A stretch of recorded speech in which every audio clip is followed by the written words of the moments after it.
Good evening. It has been an amazing pleasure to work not only with these amazing students, but this amazing repertoire.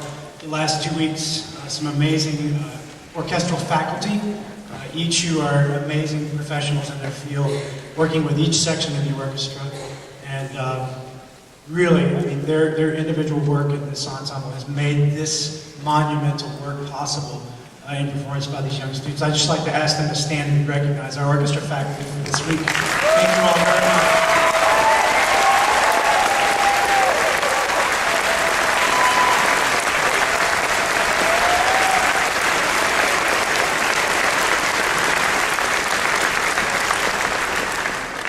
We've also had 4 amazing liaisons this week that have really done all the behind-the-scenes work with getting the logistics set up. I thank them as well because they've given so much. So our 4 liaisons, if you're visible, I'd love to see you. There you are.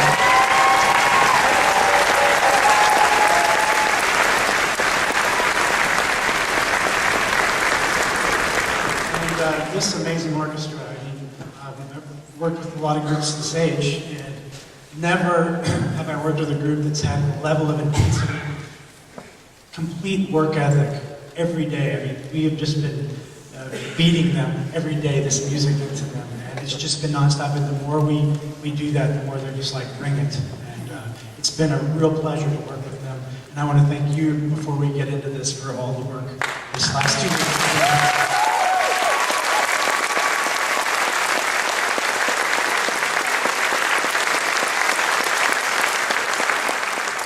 I'm a big fan of starting concerts with music. But we won't have a chance to really speak between movements. And this piece deserves just a little bit of explanation. You're going to hear the piece and you're going to be drawn into it, even if you knew nothing about Shostakovich and this 5th Symphony. But it was written in a time in Russia when Stalin was undertaking his Great Terror. And people were disappearing, being shot, executed, roughly 500,000 people. 5 million people in the first year or 2 were sent off to the Gulag camps. I had a friend that his dad disappeared one day. He was gone for 10 years. 10 years. So they just assumed he was dead. 10 years later, he showed up. So you can imagine all the craziness. And he had to smile. It was, he didn't smile if you weren't happy. Sometimes they would just come up with some reason to get rid of you or send you off to the camp. So he really meant business. And right before this piece was written, Shostakovich, who had been one of the sort of golden child of Soviet composers, was denounced. He had an opera that came out called Lady Macbeth, which was hugely popular with the public. 2 weeks later, Stalin came to a performance. And the next day, some people even think Stalin was the one who wrote the review in the paper, scathing, denouncing Shostakovich for what a terrible piece of music. They thought Shostakovich was too complicated, his music was too busy, and they wanted him to be simple, more, the Russian way at the time. So this was the answer to that. And matter of fact, Shostakovich said this is an artist's response to justified criticism. And there's some really amazing things you could hear in here. In the first movement, it starts out, it's a little bit frustrating, but it always ends with what we call the dead end theme. Boom, boom, boom. It's almost like a knocking on the door. The black cars were coming around. If the black car came to your house that night, somebody was going to disappear and go away. I want you to listen to that theme. It ends the end of this statement. There's little moments of optimism that show up, and oftentimes it ends with the dead end theme again. But here's how it happens at the beginning.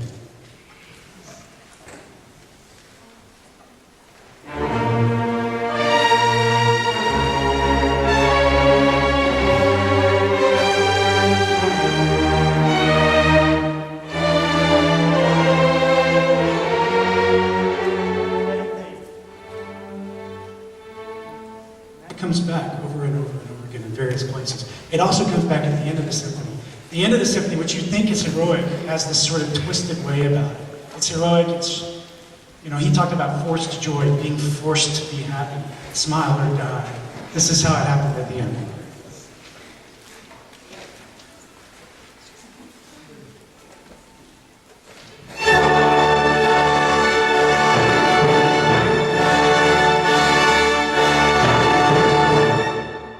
So there it comes back again, in a different way.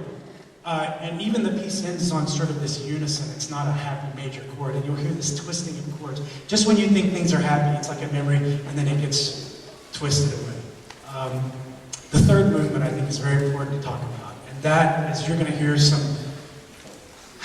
When it was first performed, people cried. It was visible. People were crying. The public cried because there have been so many people that they all knew had lost. They had lost.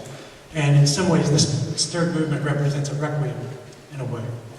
And there's moments where you can hear the Russian Orthodox Church sort of vibe, almost like a requiem, come in at moments. And then there's moments of screaming and terror, and it's really pretty intense. The second movement is a complete relief from everything. It's a parody on a waltz. It's a very sarcastic waltz, and we'll hope we'll make it sarcastic for you.